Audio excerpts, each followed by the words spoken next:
Bonjour à toutes et à tous et bienvenue dans Fleur d'Avocat, le podcast où je vais à la rencontre des avocats bien dans leur robe. Cette semaine, je vous invite à découvrir maître Caroline Dio, avocate depuis 10 ans, exerçant aujourd'hui au barreau des Hauts-de-Seine, plus précisément chez Fidal, en qualité de directeur de mission en gouvernance des entreprises et prévention des risques pénaux et éthiques. Caroline nous raconte son histoire d'émancipation, une histoire qu'elle a écrite avec beaucoup de rêves, de travail, une soif insatiable de curiosité et de croissance, et beaucoup de cœur. En commençant l'interview, j'ai vu le cou de Caroline se couvrir de plaques rouges. Heureusement, au fur et à mesure de l'interview, les rougeurs ont progressivement disparu et j'aime penser que c'est le signe qu'elle s'est sentie en confiance pendant cet exercice. Il reste que c'est difficile et donc généreux de raconter son histoire de cette façon, et si vous avez été touché par son histoire, je vous invite à remercier Caroline ainsi que tous les invités d'ailleurs. Je voulais aussi vous dire que j'organise une deuxième rencontre Fleur d'Avocat Auditeur le jeudi 7 février pour la sortie du 15e épisode. Ce sera au bar Le Carly, à 2 pas du centre Pompidou, et outre ma pomme, vous pourrez rencontrer quelques fleurs d'avocats qui m'ont dit qu'ils seraient présents. Inscrivez-vous à l'événement sur le site internet de Fleur d'Avocat, www.fleurdavocat.fr, et je vous dis donc à bientôt. Voilà, place maintenant à ma discussion avec Caroline. Bonne écoute! Je te laisse tousser. Bonjour Caroline Dio. Bonjour. Merci d'être mon invitée sur Fleur d'Avocat. Merci à toi. Alors Caroline, raconte-nous comment et pourquoi es-tu devenue avocate? Alors, c'est un peu le fruit du hasard, mais je crois que c'est la meilleure chose qui me soit finalement arrivée. Depuis toute petite, j'avais une espèce de passion pour le contentieux pénal. Je voulais être soit policier, en l'occurrence je voulais même être un peu l'inspecteur Harry, qui était mon idole d'enfance, ce qui faisait très peur à mes parents. Soit je voulais être juge, et juge pour enfants comme plein de petits. Donc j'avais déjà cette appétence pour le... Tu te souviens d'où vient cette fascination? Pas du tout, parce que chez moi personne n'est avocat. Je suis la première de ma famille à avoir eu le bac, donc personne n'avait fait d'études supérieures.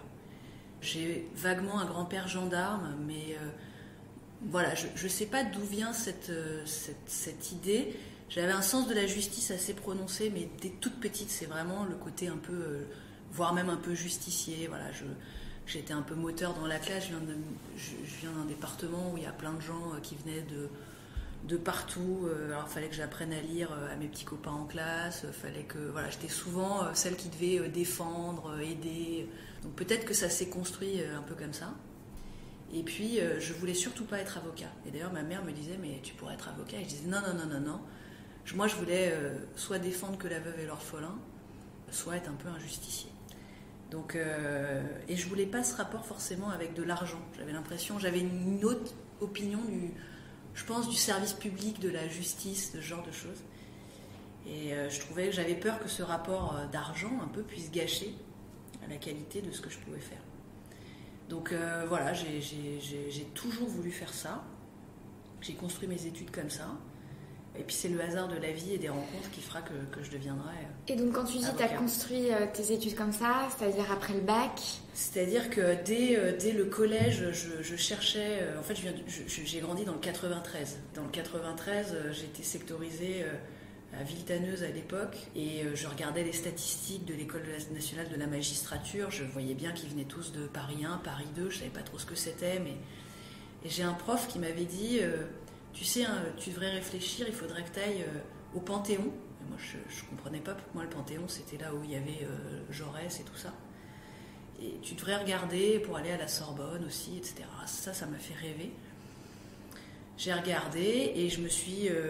j'ai toujours essayé après de faire mes études avec cet objectif-là. Donc, j'ai fait une scolarité, j'ai passé un bac éco pour m'intéresser à l'économie, à la sociologie. Voilà, j'ai essayé d'être dans les classes avec les meilleurs, d'être moteur. Et puis j'ai fait plein de dossiers après le bac pour essayer d'arriver à Paris. Parce qu'en plus, Paris, pour moi, c'était vraiment la ville de la culture, de la liberté. Quand tu grandis en 93, tu prends le RER, tu arrives à Paris, c'est juste une espèce de liberté. Je me souviens, j'arrivais à Châtelet-Léal, je trouvais ça formidable et trop génial. Les Champs-Élysées, pour moi, c'était un endroit incroyable parce qu'il y avait la Fnac, il y avait le Virgin et c'était la culture, alors que maintenant, quand on dit pas, c'est quand même beaucoup moins ça. Mais voilà, j'avais cette volonté forte, je pense, de m'émanciper. Et ça passait par ces études de droit, par la fac, la Sorbonne, le Panthéon. Heureusement qu'il y a eu ce professeur alors. Ouais, c'était mon professeur d'histoire que j'ai adoré. Et après, au lycée, j'ai eu un professeur de philo que j'ai trouvé passionnant et il nous a appris qu'un truc, c'était l'allégorie de la caverne de Platon, que j'ai réutilisé partout. Et en fait, je pense que cette histoire, je la trouve géniale, elle me guide encore. C'est vraiment comment je vais faire aujourd'hui, alors que j'ai un peu peur et que la situation dans laquelle je suis, elle n'est pas confortable, pour sortir de ma caverne et aller un peu plus vers la lumière au bout. Ça m'a marqué, cette allégorie, et je trouvais ça hyper fort. Et donc, voilà, dès cette période-là, je savais qu'il fallait que j'avance comme ça, et j'avais une espèce de projet un peu lointain, mais quand même à 5-10 ans, et un truc passionnant. Donc j'ai eu mon bac, j'ai été... Alors, il y a un épisode un peu marquant, c'est quand je faisais les portes ouvertes, et je suis allée à Assas. J'ai rencontré une dame qui me disait « Ah, votre dossier, il est super, vous avez des bonnes notes. » Et j'étais avec ma maman. Et elle me dit « Mais vous venez d'où ?» Et je lui dis « Je suis hors secteur, je ne voulais pas dire d'où je venais. » Elle me dit « Ah, c'est super, vous avez vraiment un profil génial. Mais vous venez d'où ? Je lui dis pas. Puis au bout d'un moment, je lui dis « Je viens de telle ville, en Seine-Saint-Denis. » Et là, cette dame, elle blêmit. Et elle me dit « Mais c'est pas possible, mademoiselle. Les gens comme vous doivent rester chez eux. » Et là, j'avais 17 ans. Je m'étais bien habillée, j'avais fait un effort. Enfin, j'étais polie, j'avais des bonnes notes. Et en fait, elle me renvoie à d'où tu viens, d'où je viens, qui serait pour elle, a priori, pas suffisamment satisfaisant, alors que moi, j'ai fourni des efforts depuis toute petite, en gros. Et elle me dit ça, et ma mère m'a pris par le bras en me disant « Viens, on s'en va », alors que moi, j'avais là, pour le coup, envie d'un coup mais de violence, quoi, de lui casser la figure. Elle me dit « Viens, on s'en va », et voilà. Et ça m'a vraiment marqué en me disant « Comment ça, les gens comme moi, ils doivent rester chez eux ?» Pas du tout. Et je voulais encore plus sortir. Et finalement, j'ai été à la Sorbonne, au Panthéon, j'étais acceptée sur dossier, là où mon prof d'histoire du collège m'avait dit qu'il fallait que j'aille, donc j'avais l'impression de boucler une petite boucle. Et je suis arrivée à Paris. Et alors là, c'était un peu compliqué pour moi parce que j'avais pas toute cette culture que pouvaient avoir les jeunes étudiants qui venaient, déjà ils habitaient tous dans Paris, ils avaient tous des parents qui avaient des super jobs, ils avaient tous une culture générale déjà incroyable. Moi, pas du tout. Donc j'ai eu l'impression de devoir faire beaucoup d'efforts encore pour m'adapter. On ne parlait pas vraiment de la même manière, on ne s'habillait pas vraiment de la même manière. Enfin, je venais d'une banlieue, quoi. Donc j'ai fait plein d'efforts. Ça a été une période un peu difficile, mais ça m'a vraiment obligée à me dépasser et à faire preuve d'une volonté de faire. Et moi, ça, c'était ma force, quoi. C'est que plus tu me mettais d'obstacles, plus j'avais envie de tout casser. T'as l'impression qu'avec tes camarades, du coup, enfin les étudiants avec qui t'étais, on t'a vraiment renvoyé à cette image aussi d'où tu venais ? Ouais, quand je suis arrivée, beaucoup. D'abord, il y avait toujours des fêtes, par exemple le vendredi ou le samedi. Chez moi, ils ne voulaient pas venir parce qu'ils me disaient « Mais chez toi, c'est pas possible, il y a des morts. » Je leur disais « Non, enfin, moi j'habite dans un pavillon avec un jardin, j'ai un cerisier. » Enfin, je ne comprenais pas, quoi. Mais on me renvoyait tout le temps à ça. Et après, je me suis fait plein de copains. Et je me suis rendu compte beaucoup plus tard qu'en fait, tous mes copains venaient un peu de banlieue, finalement. Je pense qu'on avait on vivait des choses semblables. Et puis après, au fur et à mesure, avec la culture aussi, ça s'est estompé. Moi, j'ai une autre chance, c'est que dans ma vie, je suis assez fidèle en amitié. Et j'ai eu 2 piliers qui sont mes 2 copains d'enfance, que je connais depuis que j'ai 3 ans, et qui sont toujours dans ma vie aujourd'hui. Et qui m'ont toujours permis, quoi qu'il se passe, où que j'aille, où que je grandisse, d'avoir les pieds sur terre, de savoir où j'allais, et de me construire et d'avoir des super potes qui font que je pouvais tout surpasser aussi, quelle que soit l'animosité que je pouvais avoir en face, avec des gens qui finalement étaient juste pas très intéressants, quoi. Donc ça m'a pas mal marqué. Et t'as aimé les études de droit ? Ouais, j'ai aimé. Après, j'ai pas mal souffert parce que je trouvais ça difficile. On nous encourageait pas. À la fac, t'es quand même relativement anonyme. T'es pas si libre que ça, donc c'était sympa. Mais j'ai vraiment adoré à partir de la maîtrise, où là, ça devenait intéressant. Et en gros, les profs te parlent beaucoup plus. Donc en fait, t'as quand même poursuivi jusqu'à la maîtrise, ouais. Alors que en vrai, tu prenais pas tant de plaisir que ça. Non, mais je savais où était mon objectif. Moi, je voulais passer l'ENM. Je voulais être juge ou policier. Donc tout était pour moi dans cet objectif. Et puis j'ai découvert, à la fac, ce que j'ai adoré, c'est la politique. J'ai commencé à m'intéresser beaucoup à la politique. Je lisais Le Monde tous les jours, j'allais dans plein de trucs. Et en même temps que mes études, d'abord j'avais plein de petits boulots à côté qui me permettaient aussi d'être ancrée dans la vraie vie Et en fait, par exemple, j'ai travaillé 10 ans dans une boulangerie, tous les samedis et toutes les vacances scolaires.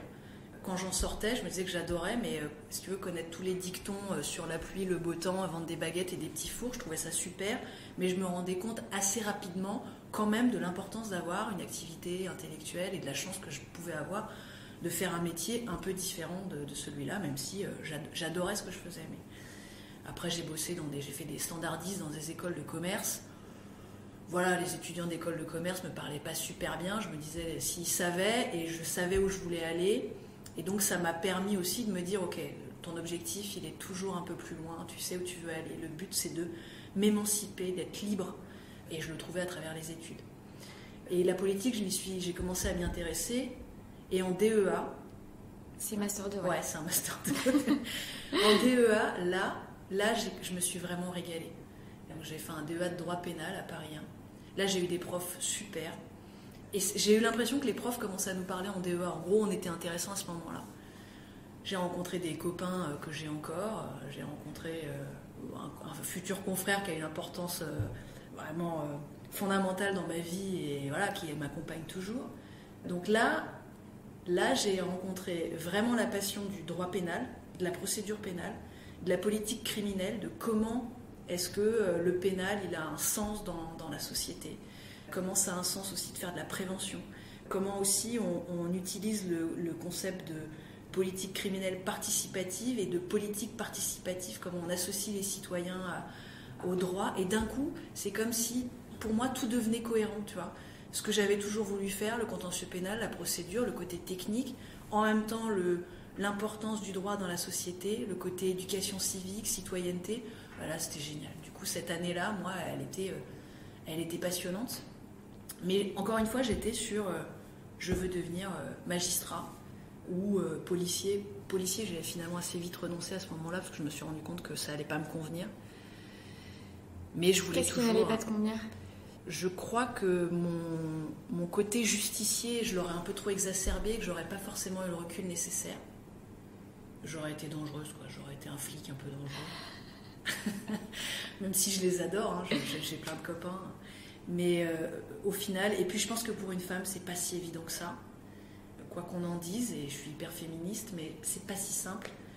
Et puis il aurait fallu que je sois commissaire, et finalement c'est quand même beaucoup de travail aussi de ressources humaines, de gestion de coûts, et c'était pas mon truc. Donc je me suis dit que voilà, magistrat ce serait très bien. Et j'avais une expérience en plus en cabinet d'avocat, j'avais fait un petit boulot de standardiste et je m'étais dit mais en fait ces gens sont fous, les avocats sont fous. Il y avait un avocat qui balançait des dossiers à la figure des collaboratrices, je passais mon temps moi à faire des cafés, laver les tasses. Il y avait un avocat qui était complètement dépressif, il n'ouvrait jamais ses volets, il passait son temps à boire du whisky et à fumer des gros cigares dans son bureau. Et je me disais, mon Dieu, mais ces gens sont déséquilibrés, ils vont pas bien, quoi. Et en fait, j'avais peur que les gens un peu fous, ça me contamine. Je me disais, je peux pas faire ça. Enfin, ils ont l'air tous complètement fous. Non, surtout, je fuis ce truc. Donc, je voulais toujours pas être avocat. Donc voilà, je fais mon DEA, je m'inscris à une prépa ENM. Et en même temps que ma prépa ENM, on me propose un stage au parquet de Paris. Donc je me dis, bah super. Et là, je vais arriver au parquet de Paris. Je me souviens de mon premier jour en ce stage. J'ai monté les marches du palais. Et moi, quand j'étais petite, j'avais une passion. C'était une série débile qui s'appelait Tribunal. Il y avait une audience qui était filmée avec des acteurs un peu nazes.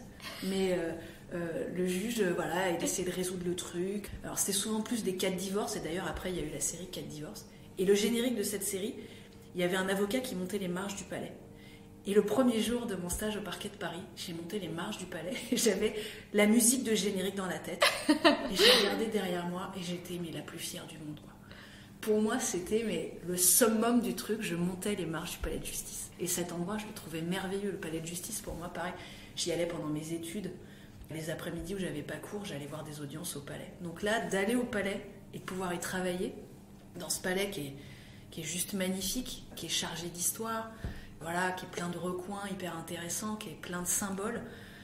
Moi, j'avais l'impression de gagner en liberté et que cette émancipation, je m'en approchais. Donc j'ai bossé là-bas. Comment ça s'est passé ? C'était génial. Je suis tombée entre les mains de magistrats formidables qui faisaient un métier vraiment difficile. Le premier réquisitoire que j'ai écrit, le chef de la section m'a convoqué dans son bureau après l'avoir lu. Je me suis dit, j'ai fait un truc affreux et tout. Et il me dit, Caroline, voilà, je voulais vous parler, j'ai lu votre réquisitoire, je voulais vous remercier parce qu'il n'y a pas de faute d'orthographe dedans. Et je lui ai dit, oui, je me suis relu, c'est normal. Il m'a dit, oui, mais vous ne savez pas à quel point ça devient rare, donc voilà, c'est super, merci, je sens que vous êtes investi, etc. Et on a noué une relation un peu... moi, je crois que j'ai toujours eu besoin d'un peu d'idoles et de gens comme ça que j'admire dans le travail.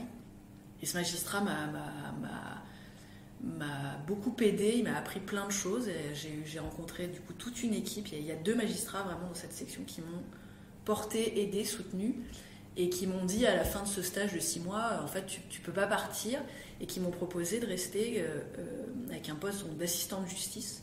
Et je suis restée 3 ans comme ça, c'était un poste à mi-temps, où je travaillais donc 2 à 3 jours par semaine. Et je faisais des réquisitoires définitifs, donc je réglais à tour de bras des dossiers. Et du coup, j'ai vu des tas de dossiers en matière criminelle et délictuelle, de pénal général.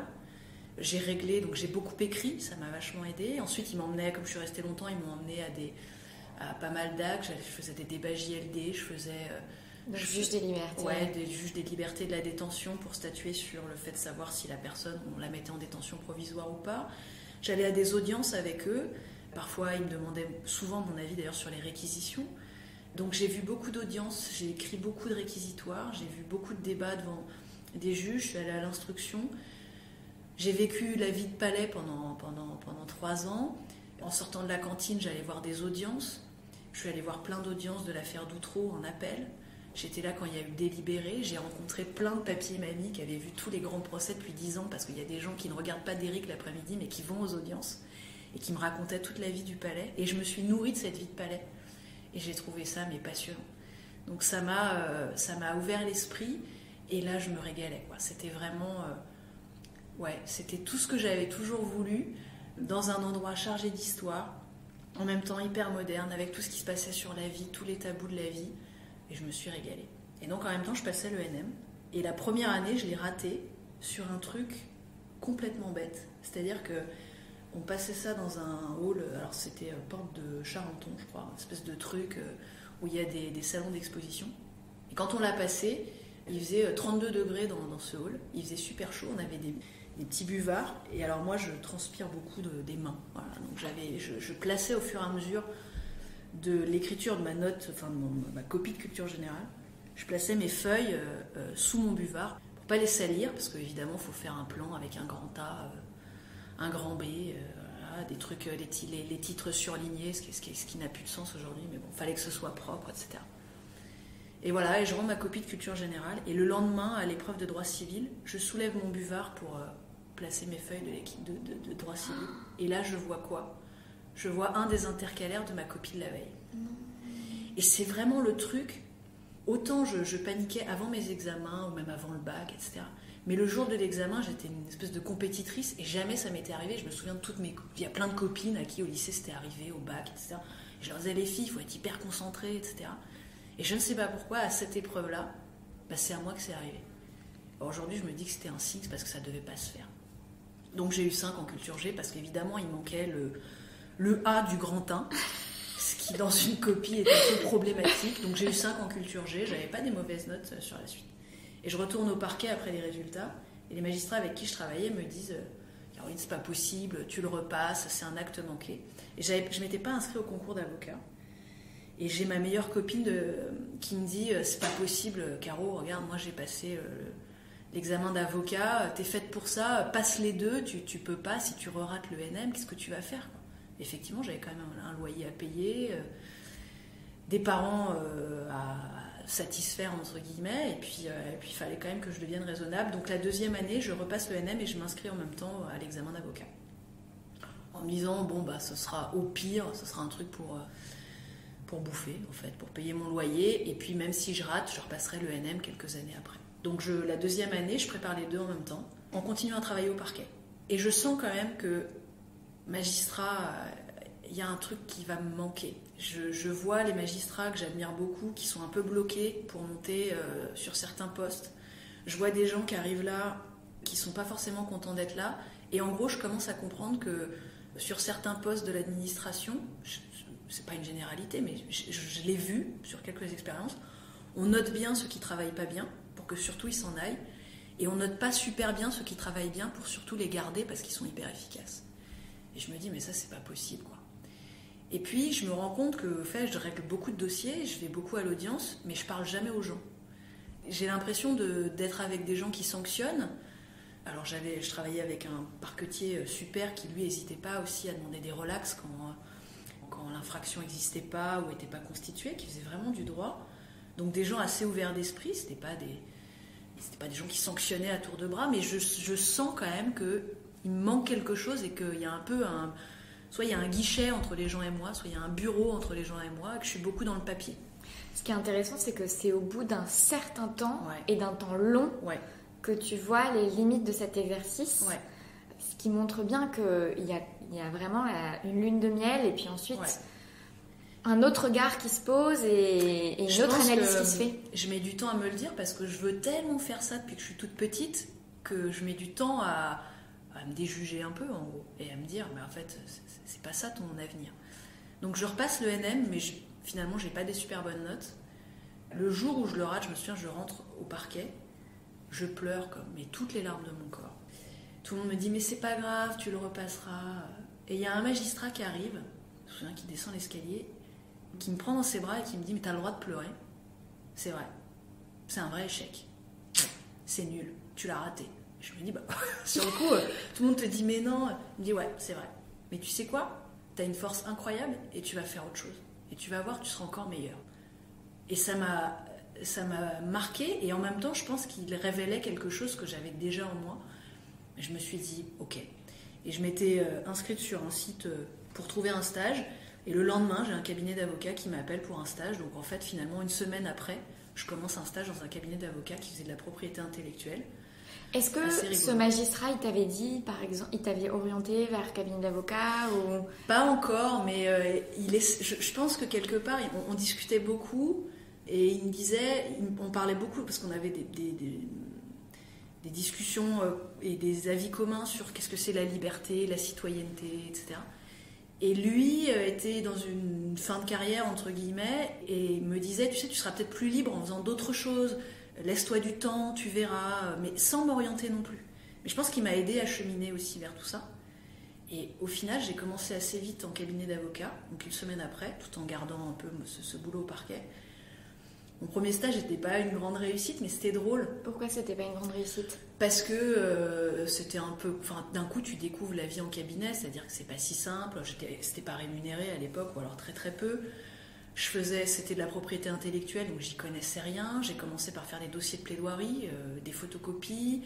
Et en même temps, l'avocat qui gérait ce truc m'a emmené un jour à un salon qu'il faisait. Il y avait une conférence qu'il faisait.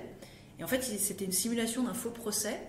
Et il m'a proposé d'être l'avocat général. Lui faisait le président du tribunal. Et en face, il y aurait une avocate qui était Christiane Ferrachoul en plus. Et il fallait qu'on s'oppose. Et donc le sujet, c'était numérique a-t-il tué papier ? Et donc moi, je devais défendre le papier. On était sur une cour d'assises. Moi, j'étais l'avocat général qui défendait l'application de la loi et notamment la victime papier tuée par numérique.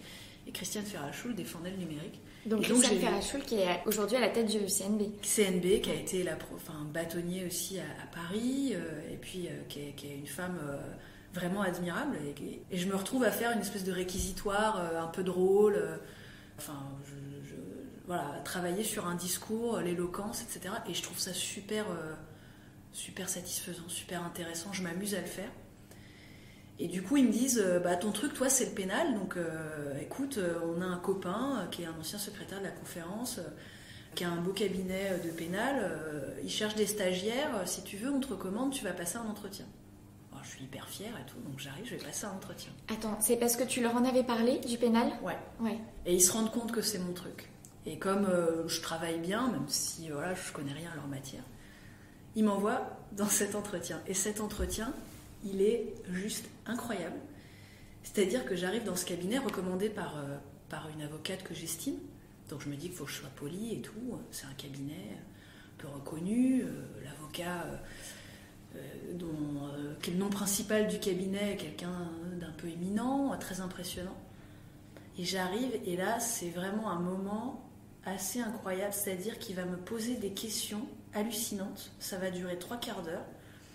mais alors on va un peu de mon parcours, mais tout de suite il me dit ah vous avez eu votre bac dans le 93, en fait vous l'avez eu dans une pochette surprise. Donc là je me dis allez c'est reparti, on recommence quoi. Je croyais m'être émancipée, avoir fait du travail. Eh ben non, on me renvoie ça à la figure. Et il me challenge à un point, mais incroyable. Et il finit par me demander la recette de la crêpe Suzette. Du fait que tu aies travaillé dans une boulangerie ? Je sais pas. Voilà, il me parle de... Je sais même pas, il me demande si je suis homophobe. Il me pose des questions, mais complètement délirantes. Et il y a un moment où dans ma tête, je me dis, ok, ce mec est fou.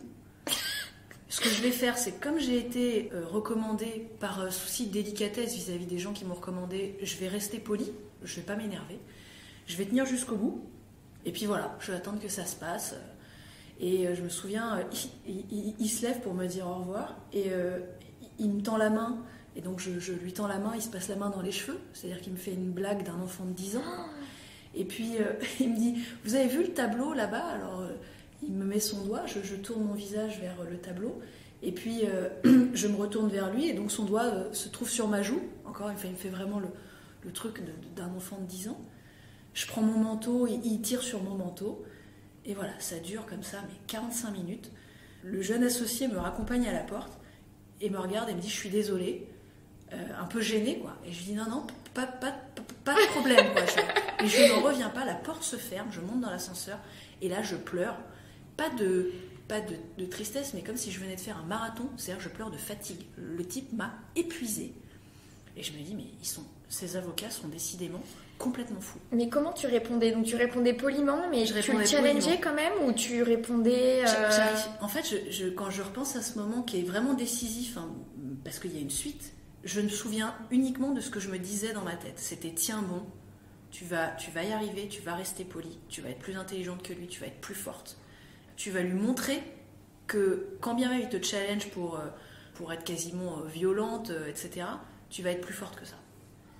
Donc j'arrive pas à me rappeler ce que je lui dis. Je crois que je fais des blagues parce que c'est souvent une manière pour moi de m'en sortir.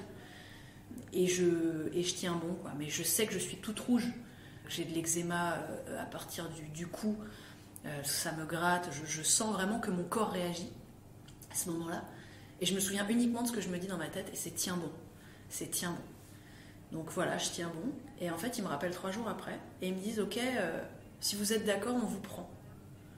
Et là, toute ma famille me dit, tu vas pas aller là-bas.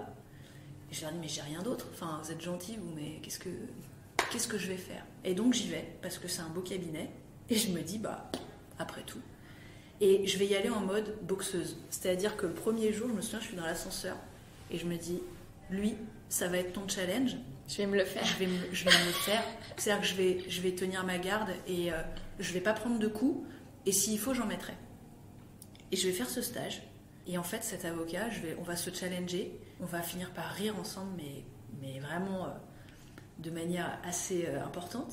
Et ça va être une expérience géniale. Alors, j'ai perdu 7 kilos en 3 mois, tellement j'étais stressée, fatiguée, épuisée. Mais je fais des dossiers super, je rencontre des gens vachement intéressants. Et en fait, d'un coup, je me surpasse. C'est-à-dire que j'arrive à répondre à cet avocat. J'arrive, quand il fait des colères, à m'en sortir en le faisant rigoler. Et avec de l'humour et de la patience, en fait, j'arrive à me dépasser moi et à pas me mettre en colère. Et en fait, finalement, ça va hyper bien se passer. Et le jour de mon pot de départ, je lui dis, mais vous vous souvenez de mon entretien ? Il me dit, bah non, c'est pas moi qui vous l'ai fait passer. Ah, je lui dis, si. Et donc, je lui raconte, il s'en rappelait pas. Et il me dit, mais en fait, je crois que vous m'avez fait penser à ma femme, je vous aimais bien, et j'ai dû faire ça pour rigoler, je suis désolée. S'il a fait ça avec sa femme, ça a dû être une réussite au début. Donc, voilà, ça a été... Et en même temps, je pense que finalement, ça m'a obligée à me dépasser. Quand tu t'es dit, voilà, j'y vais en mode boxeuse, tu te souviens un peu d'avoir de ces premières fois où tu comprends comment il fonctionne et comment tu peux fonctionner avec lui ? Comment tu te positionnes Ouais, je me dis qu'il faut surtout pas que je rentre dans son jeu. C'est-à-dire que à chaque fois qu'il m'enferme dans quelque chose, j'essaye de le décadrer et d'aller dans autre chose. Donc en fait, quand il s'énervait, je rigolais, je riais, je le regardais, puis j'étais stagiaire, donc j'avais pas non plus vachement d'enjeux. Et je lui disais, je repasserai tout à l'heure. Ouais, je pense que j'ai tenu, mais il y avait aussi des gens bien, et au fond, c'était un drôle de type, mais qui était assez attachant. Et on avait certainement des points communs sur le milieu d'où on venait et le milieu vers lequel on se dirigeait. Et il me challengeait. Je pense que j'ai compris que c'était une manière de me challenger et que je me suis dit encore une fois, moi je serai jamais une victime. Je ne subirai pas. Là, je suis là parce que je sais où je veux aller. J'ai besoin d'argent, j'ai besoin de payer mon loyer. Il faut que j'aie l'école d'avocat, il faut que j'aille à l'école et que je finisse mon truc. Donc mon objectif, c'est pas de rentrer dans la confrontation avec lui, il est plus loin. Donc la confrontation avec lui, je vais l'utiliser comme un moyen pour moi, à titre personnel, de me dépasser, de dire les choses ou de ne pas rentrer dans de la violence et d'utiliser ce que j'ai, un peu d'humour et de la passion pour les dossiers que j'avais. Et tu penses que tu as réussi à te dire, voilà, c'est qu'un stage, moi je veux payer mon loyer, parce que je pense que d'autres personnes pourraient se dire, ah là là, après ma réputation, il faut absolument que ça se passe bien. Nanana. Je me suis dit ça aussi, je me suis dit, je vais pas m'énerver, mais je pense que c'est ma manière de faire dans plein de choses. Je suis une jeune femme, donc je suis confrontée aussi à, je sais pas, des trucs dans le métro, des mecs qui draguent un peu. Je me souviens quand j'étais jeune, les mecs qui me sifflaient dans la rue, je rigolais et je leur disais, alors t'as perdu ton chien ou quoi? Alors ils me disaient quoi? Qu'est-ce qu'il y a? Je sais pas, tu siffles, t'as perdu ton chien.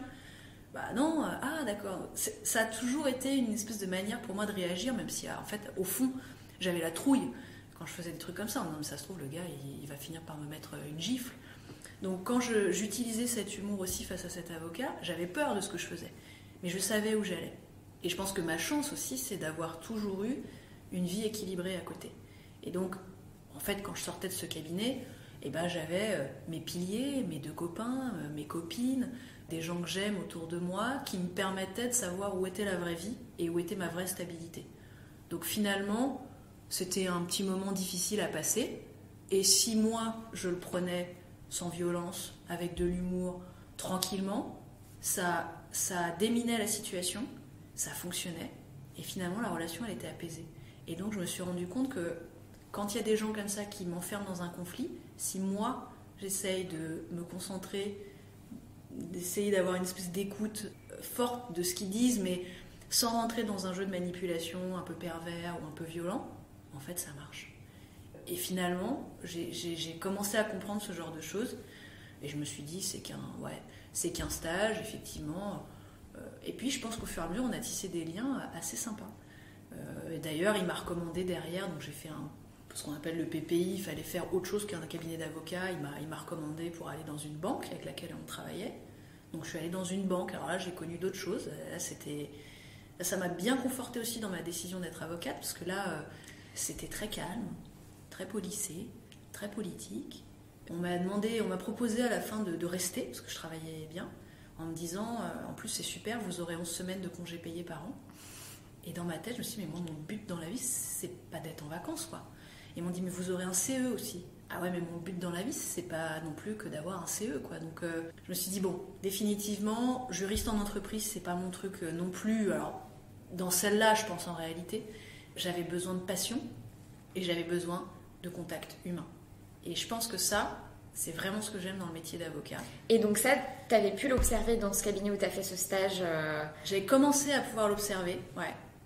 Et parce que c'est ce stage qui a été un déclic pour vouloir être avocat? Non, alors ça l'a été parce que de toute façon j'avais plus le choix, j'avais pas eu le NM, il fallait que j'avance. Et moi j'ai plutôt une tendance à me dire ok, maintenant c'est fait, la décision est prise, donc je m'investis bien. Et je commençais à le sentir, mais le plus fort, je pense que c'est vraiment après ce PPI, je suis arrivée dans un cabinet d'un ancien bâtonnier. Et là, vraiment, j'ai commencé beaucoup plus à apprendre aussi la tradition de ce métier. Et j'ai trouvé ça passionnant, toute l'histoire de ce métier, l'histoire de la robe, l'histoire du palais, les usages. Ça t'a été transmis par ce cabinet, justement? Ouais, ça m'a été transmis par ce cabinet qui était très respectueux de tout ça. J'avais cette passion déjà aussi pour le palais de justice. Donc en fait, finalement, je me rendais compte que je trouvais tout ce que j'aimais dans les symboles de la justice, tout ce que j'aimais dans les symboles du palais, les symboles de la robe, je le retrouvais dans ce métier et à travers ce cabinet. Et là, j'ai commencé à me régaler, je me suis fait aussi plein de copains. Et là, je me suis dit, ouais, ce truc, en fait, c'est vraiment ça que je voulais faire. Et puis après, j'ai trouvé ma première collaboration. Et là, je me suis rendu compte qu'effectivement, ce métier, il est formidable parce qu'il faut le faire avec passion, mais il te donne une liberté assez incroyable. Tu peux dire tout ce que tu veux. Il faut que tu sois à l'écoute aussi des gens. Et finalement, il n'y avait plus de dossier entre le client et moi. Il y avait une table et un bureau, mais pas forcément, quoi. Et là, j'étais dans la problématique du client et on me demandait de lui trouver une solution. Finalement, c'est cette première collaboration où tu t'y es vraiment retrouvée. Ouais, je pense que. Et puis j'ai rencontré des gens super. Mon premier patron, lui disait ça, je suis avocat vigneron. C'était quelqu'un qui avait grandi en province et qui avait été dans des grands cabinets d'affaires, qui avait monté après son cabinet avec ses équipes et qui avait cette capacité à rappeler combien ce métier, en fait, ce qui est hyper important dedans aussi, c'est l'humilité. Et il me disait, mais on n'est pas une profession comme une autre, enfin différente des autres, on est des artisans. En fait, un dossier, c'est comme un menuisier, il va falloir qu'on travaille le matériau, il va falloir qu'on connaisse son dossier par cœur, et on n'est pas autre chose que des artisans. Et je pense qu'il avait vraiment raison. Il m'a appris la rigueur, vraiment à connaître mon dossier sur le bout des doigts, à essayer de trouver des solutions hyper opérationnelles pour les clients. Et puis, quand j'ai commencé, c'était un cabinet génial. Il y avait vraiment un esprit d'équipe, c'est-à-dire qu'on avait une cuisine dans laquelle tout le monde mangeait, associés, collaborateurs, assistantes. Et chacun avait son importance dans ce rouage. Et ça, c'est quelque chose qui m'a marqué aussi et que j'essaye d'appliquer et qui est hyper important pour moi. L'assistante, c'est la première qui est au contact avec le client. Elle connaissait bien plus de choses que nous. Et moi, je ne me suis jamais vécue comme une avocate intellectuelle qui d'un coup touchait le Graal du cabinet d'affaires parce qu'on a des clients prestigieux, etc. J'ai jamais oublié qu'on est tout petit, qu'on est des artisans, ouais, et qu'on est des prestataires et qu'on est là pour trouver des solutions. Mais on n'est pas autre chose. Et ces rapports avec les clients, ça m'a vraiment aidé à comprendre. Et puis en même temps, j'avais des clients perso aussi, parce que moi j'ai toujours essayé de garder une clientèle personnelle pour faire du Alors tes premiers pénal. dossiers perso, tu te souviens? Ah ouais, mon premier dossier perso, c'était un jeune homme d'origine russe qui avait été arrêté pour une conduite en état alcoolique sur un Vélib. Et c'était une audience, mais c'était un lundi 10 novembre, donc tout le monde faisait le pont. Il n'y avait personne, donc c'est moi qui étais allée plaider, c'est moi qu'on avait trouvé. Et je me souviens que je fais face à des magistrats qui lui disent « Mais monsieur, en fait, vous aviez bu de la vodka ?» Et il disait « Bah non, j'ai bu du cognac. » Et en fait, on lui renvoyait constamment ses origines russes. Et je me suis rendu compte que les magistrats, dans une manière de conduire des débats, pouvaient être hyper injustes, bourrés de préjugés, et même pas à l'écoute. Et ça m'avait... En plus, tu as dû particulièrement te reconnaître là-dedans, parce que toi, tu avais souvent été ramené au fait que tu venais du 93, etc. Donc ça a dû faire tilt. Et donc ça a fait tilt, mais ça a fait tilt aussi comme un flipper qui dévisse, quoi. Ça m'a mis dans un état de colère. Et je pense qu'en plus, c'était ma première plaidoirie, donc je pense que j'ai dû plaider un peu en colère, y compris face au parquet. Et voilà, je me souviens plus du résultat, il n'était pas génial, mais je suis rentrée avec... à la fois une espèce de colère en me disant ce métier est génial, il va falloir que j'aide les gens jusqu'au bout et je supporterai pas ce genre de choses, il faut que je sois bonne, que je travaille, etc. Et en même temps, c'est vraiment le plus beau métier du monde, quoi. Ce truc est passionnant, plaider c'est génial, aider les gens c'est génial, les accompagner en tout cas, leur expliquer. Et puis il m'a jamais payé ce client d'ailleurs. Donc j'ai appris aussi que c'était bien la justice, mais qu'à un moment il fallait quand même que je continue de payer mon loyer, parce que j'avais fait ça pour travailler, parce que sinon des passions j'en ai dans la vie, hein, voilà. Donc ça m'a appris à avoir des clients perso, ça m'a appris à gérer le client, gérer la stratégie toute seule, sans le boss qui me disait ouais ok super, et puis à travailler de manière rentable. C'était bête, mais ça m'a appris ça. Et après j'ai d'autres dossiers qui m'ont marqué comme ça. J'ai un dossier criminel que j'ai suivi pendant plusieurs années, où j'ai plaidé aux assises toute seule, et ça a été une expérience très très forte. Donc je me suis fixée, en même temps que mes collaborations, de toujours avoir une clientèle personnelle, ce qui n'est pas simple quand on travaille dans des cabinets d'affaires, parce que moi j'ai toujours été dans des cabinets d'affaires, mais j'ai aussi des patrons qui m'ont encouragée à le faire. Et puis à côté je faisais d'autres choses, c'est-à-dire que je me suis souvent engagée en politique, j'ai fait plein de formations continues, parce que en fait j'avais un désir d'apprendre très très fort et de continuer à m'émanciper au fond. Donc les premières années, je prenais toutes les formations pénales que je voyais, je me suis engagée dans des campagnes électorales, j'ai écrit des bouquins, Qu'est-ce que tu as écrit comme bouquin ? J'ai écrit des bouquins alors qui ne sont pas signés, mais il y a un bouquin qui s'appelait La France en liberté surveillée, écrit avec plusieurs autres personnes. C'était une aventure passionnante. Et moi, je m'occupais des questions de justice. Voilà, un jour, j'ai participé plus tard à la rédaction d'un livre qui s'appelait Manifeste pour la justice. J'avais comme ça des engagements à côté intellectuels sur une réflexion, une prise de hauteur sur ce système. Politique et intellectuel, et qui me permettait de travailler notamment avec d'autres gens que des avocats. Et je pense que ça aussi, c'est quelque chose qui a marqué tout le temps mon parcours et qui me nourrit encore aujourd'hui. C'est que quand je faisais de la politique, j'étais, alors surtout sur les questions de justice, mais je travaillais avec des avocats, mais des magistrats, des policiers, des gendarmes, des professeurs de droit, des gens du Conseil d'État, des gens de cabinet ministériel. Et tout ça, ça me permettait d'élargir en fait encore plus et d'apprendre des autres. Et je continuais de me nourrir, c'était juste passionnant. Et ça me permettait de réfléchir après, y compris dans mes dossiers, d'une autre manière. Et point de vue des autres parties prenantes. Ouais, savoir me mettre à la place des autres. De la même manière, quand j'étais en audience, moi j'ai jamais considéré les procureurs comme des ennemis. C'est des contradicteurs. Et donc moi je vais toujours saluer les magistrats avant une audience. J'ai toujours des rapports hyper courtois avec le parquet parce que on fait le même travail, on participe en tout cas à l'œuvre de justice. Leur rôle est important, le mien est important, chacun est dans sa partie. Mais ça m'est rarement arrivé de me fâcher avec des magistrats.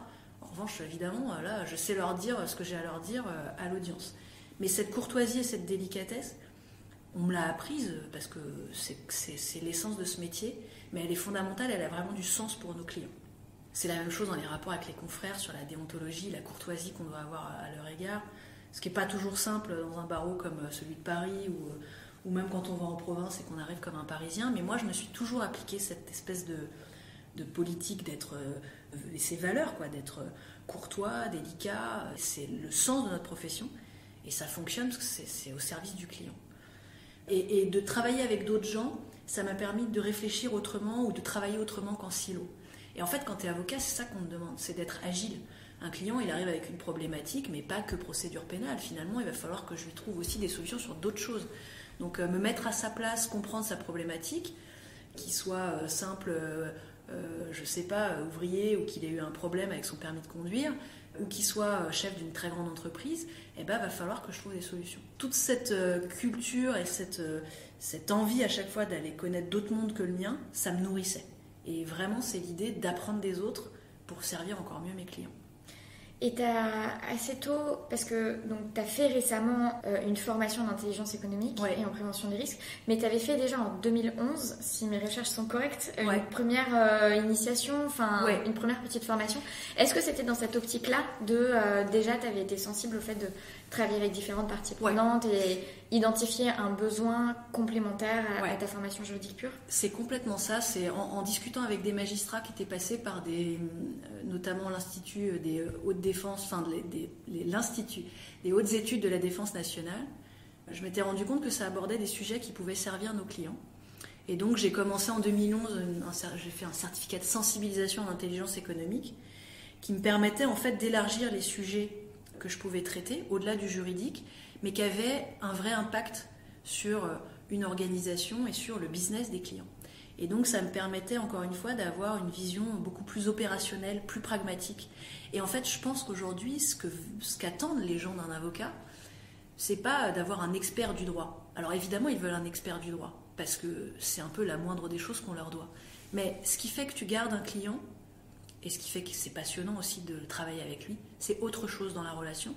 Et ils attendent d'un avocat quelqu'un d'opérationnel qui va proposer des solutions, qui va dire oui, mais alors dans ce cas-là, on va faire plutôt comme ça.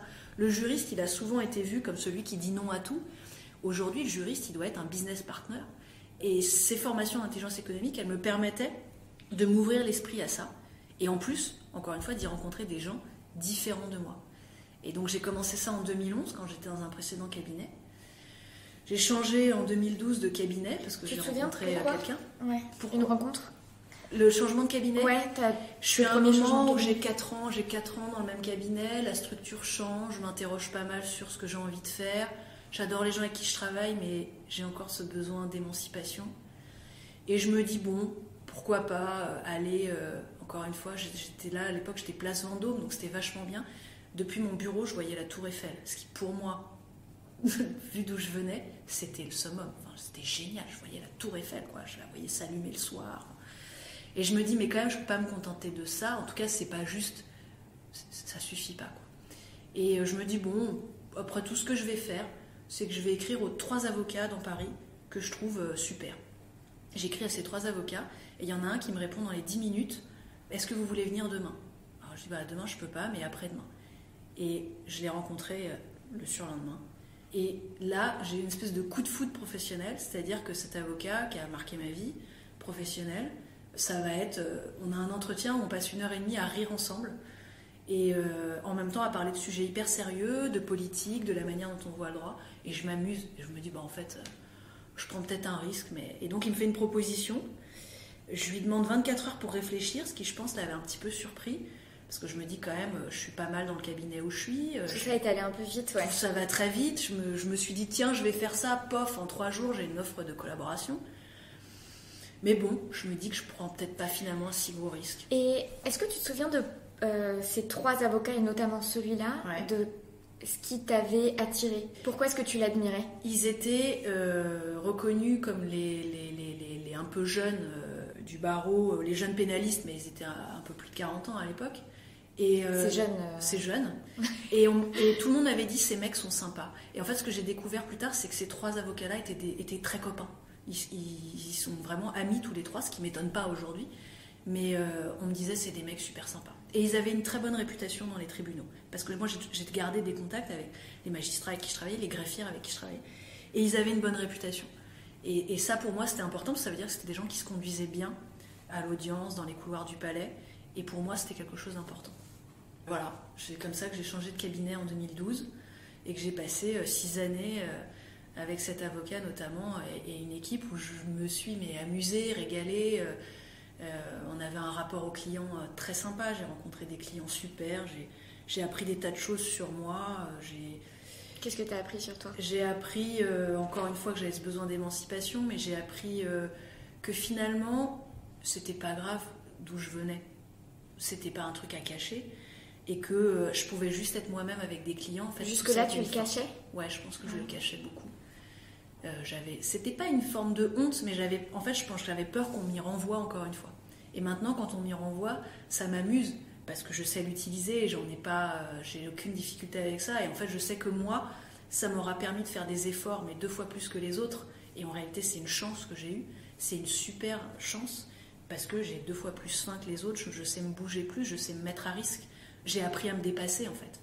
Et quand, plus tard, j'ai rencontré pas mal d'autres personnes dans une formation en intelligence économique, on me disait, ah, mais toi, en fait, t'es une petite bourgeoise du 92, ou des choses comme ça. On faisait des blagues, je leur disais, mais pas du tout, vous savez pas d'où je viens. Et ça me faisait rire, parce que du coup, je n'avais plus du tout l'image que je pensais avoir plus tard. Donc, je me suis réconciliée avec ça. Je suis devenue beaucoup plus naturelle dans les relations avec mes clients. Et j'ai beaucoup ri. J'ai vraiment ri dans ce cabinet. Je me suis amusée. Ils avaient cette culture de l'impertinence. Donc j'ai appris aussi à être un peu plus impertinente, puis à être ce que je suis vraiment, je pense.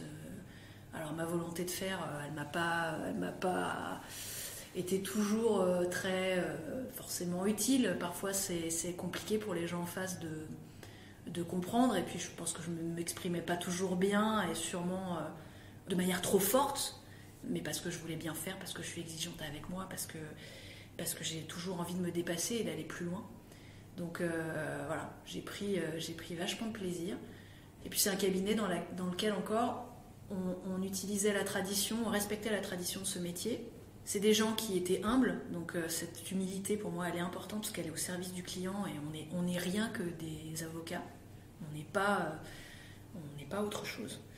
Et puis il y avait cet esprit de palais encore. Donc vraiment, il y avait une espèce de pont entre la tradition et la modernité, les choses simples et en même temps la prestation intellectuelle hyper importante qu'on doit délivrer. Et en fait, on met un peu l'humain au cœur de tout. Et ça, c'est des choses qui sont importantes pour moi. Et puis c'est un cabinet aussi où on m'a laissé la liberté dont j'avais besoin. Et moi, j'ai besoin de cette liberté, c'est-à-dire que je pouvais continuer à avoir mes clients perso. C'est une liberté que t'as demandé ? Que j'ai imposé, je pense. Que t'as imposé. Malgré moi, non. C'est-à-dire que pour moi, c'était pas négociable. Quiconque m'aurait dit tu peux pas prendre de dossier perso, c'était pas possible, quoi. Donc j'ai continué mes clients perso, je continuais des formations. Du coup, en 2015 ou 2016, j'en ai parlé à l'avocat avec lequel je travaillais en disant voilà, moi j'ai un projet, je pense que l'intelligence économique c'est un truc qui va se développer. Il y a des tas de cabinets américains qui fusionnent, par exemple aux États-Unis, avec des sociétés d'intelligence économique. Je pense que ça peut apporter ça et ça à notre vision, je pense qu'on peut faire ça. Et donc j'ai proposé de faire cette formation qui était d'une semaine par mois, ce qui était lourd pour le cabinet, en disant moi je la finance à titre personnel, mais vous me laissez le temps de la faire. Et mon super boss m'a dit banco, je te soutiens, on y va, allez c'est parti. Donc j'ai fait 1 an comme ça, de septembre à juin, avec 1 semaine par mois à l'école militaire, ce qui n'était pas simple parce que j'avais toujours le boulot du cabinet à traiter, j'avais des clients perso, j'avais une vie de famille à côté avec pas mal de choses à faire, et puis j'avais cette semaine. Et j'avais pas bien mesuré quand même combien la formation demanderait à ce point énormément de travail.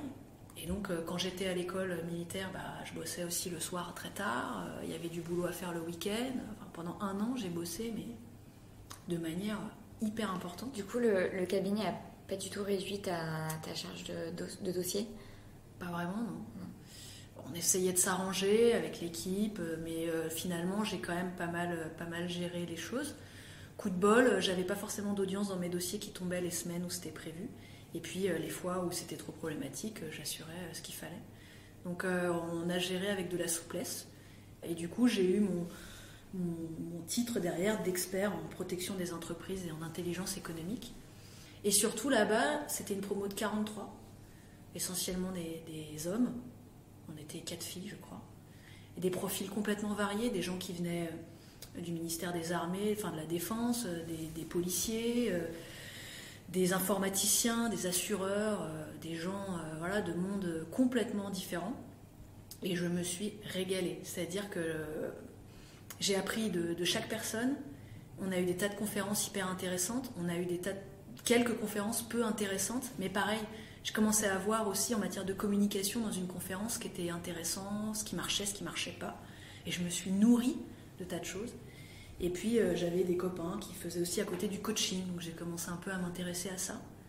Là j'ai eu l'impression, encore une fois, de retrouver tout ce côté intellectuel, mais un peu pragmatique. Et je me suis amusée. Et je pense que ce qui m'a fait du bien aussi, c'est que les travaux à la fin, il y a des gens qui venaient me dire Caroline, c'est vachement bien ce que tu as fait.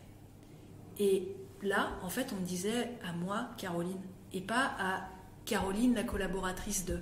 Et du coup, le positif, je savais que je ne devais qu'à moi. Et c'était hyper valorisant. Et je pense que j'avais besoin aussi de ça pour avoir un peu plus de confiance en moi.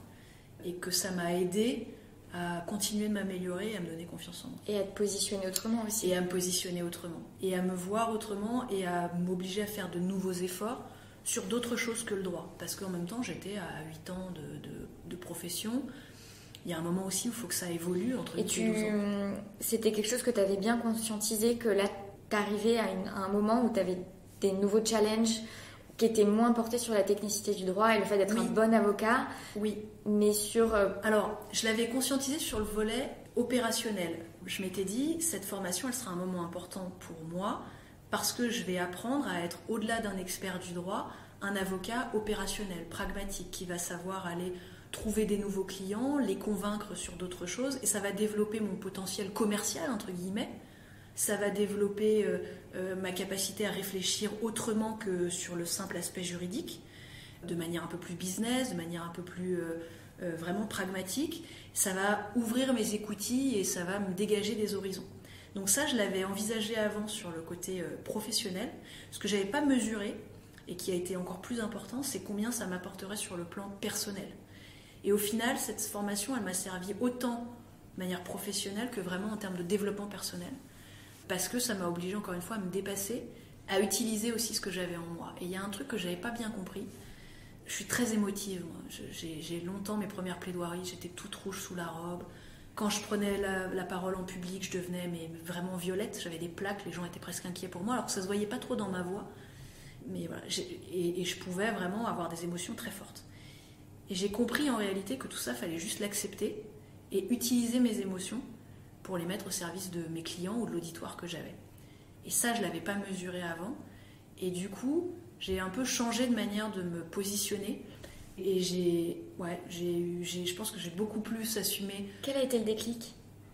Je sais pas, peut-être les rencontres avec des gens différents et le fait de ne pas être au sein de mon cabinet, peut-être de m'émanciper de ce cabinet, et le fait qu'on me dise mais ce que tu fais en fait c'est vachement bien, et que moi j'en avais pas forcément conscience parce que je suis exigeante avec moi-même et que je trouve toujours que j'en fais pas assez et qu'il faudrait que j'aille plus loin.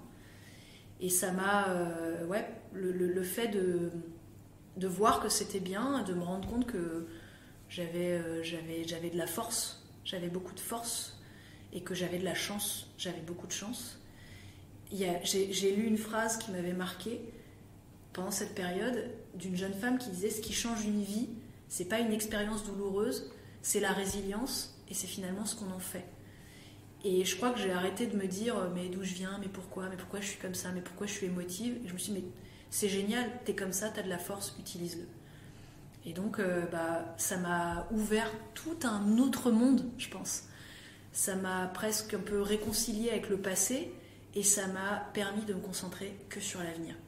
Et de me dire mais ok, maintenant c'est quoi ton projet, qui tu es, qu'est-ce que tu as envie de faire, et qu'est-ce que tu vas valoriser, voilà, où est-ce que tu vas, c'est quoi ton objectif vraiment.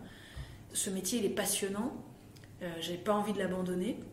Et j'avais plein de copines qui Est-ce que tu t'étais posé la question quand même ? Moi, je me suis pas posé la question, mais c'est vrai que je suis à un âge où beaucoup de mes copines qui ont commencé à travailler à Paris repartaient en province en me disant ouais mais non, c'est pas conciliable avec une vie de famille, j'y arrive pas. La vie en cabinet c'est très difficile. On voyait des gens, moi je voyais des gens aussi en cabinet qui effectivement le vivaient pas forcément bien. Donc tu t'interroges. Et puis je me disais que j'avais besoin d'un nouveau souffle aussi. Comment j'allais dépasser tout ça ? Comment j'allais continuer à progresser dans cette profession que j'adore, qui me rend heureuse parce qu'elle est passionnante, mais même si elle est très exigeante. Et en même temps, je ne savais pas bien prendre soin de moi. Donc avec l'école militaire, par exemple, je me suis remise à faire du sport. Je me suis mise à me recoucher tôt le soir pour avoir plus de sommeil.